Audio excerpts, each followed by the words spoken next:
ಎಲ್ಲರಿಗೂ ನಮಸ್ಕಾರ.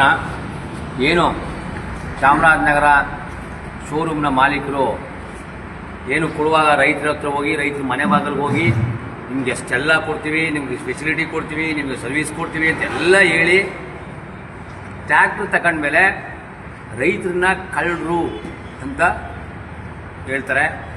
ನಾನೇ ಫೋನ್ ಮಾಡ್ಕೊಳ್ಳೋದು, ಯಾಕೆ ನೀವು ಶೋರೂಮ್ ಒಳಗಡೆ ಬಿಡಲ್ಲ ಟ್ರ್ಯಾಕ್ಟರ್ನ? ಇಲ್ಲ, ಅವರು ಅಲ್ಲಿ ಬಂದು ಆ ಸಾಮಾನು ಎತ್ಕೊತಾರೆ, ಈ ಸಾಮಾನು ಎತ್ಕೊತಾರೆ ಅಂತ ಕಳ್ಳರು ಅಂತ ಒಂದು ಪಟ್ಟ ಕಟ್ಟಿದ್ದಾರೆ. ಯಾಕಂದರೆ ಶೋರೂಮ್ ಮಾಲೀಕರನ್ನ ಹೇಳ್ತಾ ಇದ್ದೀನಿ, ಗ್ರಾಹಕರ ದುಡ್ಡು ನೀವು ಬದುಕ್ತಾ ಇರೋದು ಹೊರತು ನಿಮ್ಮ ದುಡ್ಡು ನಾವು ಬದುಕ್ತಾ ಇಲ್ಲ. ಆ ಟ್ರ್ಯಾಕ್ಟ್ರಿಗೆ ಲಕ್ಷಾಂತರ ರೂಪಾಯಿ ಟ್ರ್ಯಾಕ್ಟರ್ನ ಕೊಟ್ಬಿಟ್ಟು ನಿಮ್ಗೆ ಇಷ್ಟ ಬಂದು ಸಾಮಾನು ಹಾಕಿ ಅಂತ ನೀವು ಬಿಲ್ ಕೊಟ್ಟರೆ ಕೊಡೋಕೆ ನಾನು ತಯಾರಿಲ್ಲ. ನನ್ನ ಟ್ರ್ಯಾಕ್ಟ್ರಿಗೆ ಯಾವ ಸಾಮಾನು ಹೋಗಿದೆ, ಯಾವ ಸಾಮಾನು ಹೋಗಿಲ್ಲ ಅಂದರೆ ನನ್ನ ಹಕ್ಕೋದು, ನಾನು ನೋಡೋದು ನನ್ನ ಜವಾಬ್ದಾರಿ. ಅದು ಬಿದ್ಕತ್ತಾ ಇದು ಬಿದ್ಕತ್ತಾ ಇದ್ದರೆ ರೋಡಲ್ಲಿ ಹೋಯ್ತೀವಿ, ಆಕ್ಸಿಡೆಂಟ್ ಆಯ್ತು ಅಂತ ಗಾಡಿ ಓಡಿಸಲ್ವಾ? ಸಾಯ್ತೀವಿ ಅಂತ ಮಕ್ಳು ಉಂಟಲ್ವಾ? ನಿಮ್ಮ ಜವಾಬ್ದಾರಿಯಾಗಿ ಇರಬೇಕು. ಯಾವುದು ಕೆಳಗೆ ಬೀಳಬಾರ್ದು, ಯಾವ್ದು ಬೀಳಿಸ್ಬೇಕು, ಯಾಕೆ ನೋಡಬಾರ್ದು ಗ್ರಾಹಕ. ಹಾಗಾಗಿ ನಾ ಹೇಳ್ತಾ ಇದ್ದೀನಿ, ನೀವು ಇದೇ ಥರ ಅಸಡ್ಡೆಗಳ ಮಾತುಗಳನ್ನ ಆಡಿದ್ರೆ ನಿಮ್ಮ ಶೋರೂಮ್ ಟ್ರ್ಯಾಕ್ಟರ್ ಬಾಗಿಲು ಹಾಕ್ಸ್ಬೇಕಾಗುತ್ತೆ ನಾವು. ಹಾಗಾಗಿ ಅದಕ್ಕಿಂತ ಮುಂಚೆ ಮಾನ್ಯ SP ಅವ್ರಿಗೆ, ಮಾನ್ಯ DC ಅವ್ರಿಗೆ ನಾವು ಲೆಟರ್ ಕೊಟ್ಟಿದ್ದೀವಿ. ನೀವು ಕರೆದು ಸಭೆ ಮಾಡಿ ಹೇಳಿ. ಎಲ್ಲ ಕಡೆ ಎಲ್ಲ ಟ್ರ್ಯಾಕ್ಟರ್ ಮಾಲೀಕರು ಗ್ರಾಹಕರನ್ನ ಕರೆದು ಕೂರಿಸಿ ಎಲ್ಲ ಮಾಡ್ತಾರೆ. ಅದೇ ನಿಮ್ಮ ಶೋರೂಮ್ಗೆ ಬೇರೆ ನಿಮಗೆ ಕೊಂಬಿದ್ದದ, ನೀವು ಮಾತಾಡೋ ರೀತಿ ಅದು ಸಮಂಜಸವಲ್ಲ. ನೀವು ರೈತರನ್ನ ಕ್ಷಮೆ ಯಾಕೆ ಕಳ್ಳರು ಅಂತ ಹೇಳಿದ್ರಿ, ನೀವು ಬಂದು ಕ್ಷಮೆ ಕೇಳಬೇಕು. ಕ್ಷಮೆ ಕೇಳದೇವರೆ ಹೋರಾಟ ಗ್ಯಾರಂಟಿ ಮಾಡ್ತೀವಿ.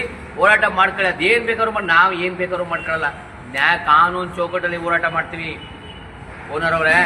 ಹಾಗಾಗಿ ನೀವು ಮಾತಾಡೋ ರೀತಿ ಫೋನ್ಲಿ ಬೇರೆ ರೀತಿ ಮಾತಾಡಿದ್ದೀರಾ. ಆಗ ಹಿಂದೆ ಇದ್ದ ಟ್ರ್ಯಾಕ್ಟರ್ ಮಾಲೀಕರೊಂದಿಗೂ ಮಾತಾಡಿದ್ದೀನಿ, ಬೇರೆ ಬೇರೆ ಟ್ರ್ಯಾಕ್ಟರ್ ಮಾಲೀಕರು, ಶೋರೂಮ್ ಮಾಲೀಕರೊಂದಿಗೂ ಮಾತಾಡಿ, ಎಲ್ಲರೂ ಗೌರವ ಕೊಡ್ತಾರೆ. ನೀವು ಒಬ್ಬರು ಆ ಥರ ಮಾಡ್ತಾಯಿದ್ದೀರಾ.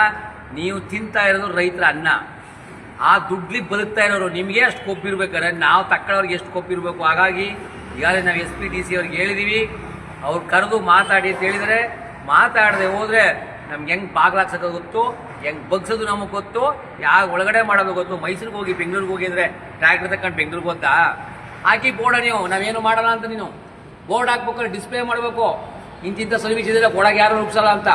ಮಾತಾಡಾಗ ಟ್ರ್ಯಾಕ್ಟರ್ ಕೂಡ ಒಂಥರ, ಟ್ರ್ಯಾಕ್ಟರ್ ಕೊಟ್ಟ ಮೇಲೆ ಅಂತ ನಮ್ಗೆ ಗೊತ್ತಿಲ್ಲ ನಿಮ್ಮ ಇಬ್ಬಂದಿ ಆಟಗಳು. ಹಾಗಾಗಿ ರೈತರ ಬಗ್ಗೆ ಈ ಥರ ಮಾತಾಡಿದ್ರೆ ನಾವು ಯಾವುದೇ ಕಾರಣಕ್ಕೂ ಸುಮ್ಮನೆ ಇಲ್ಲ. ನೀವು ತಕ್ಷಣ ರೈತರ ಕ್ಷಮೆ ಕೇಳಬೇಕು.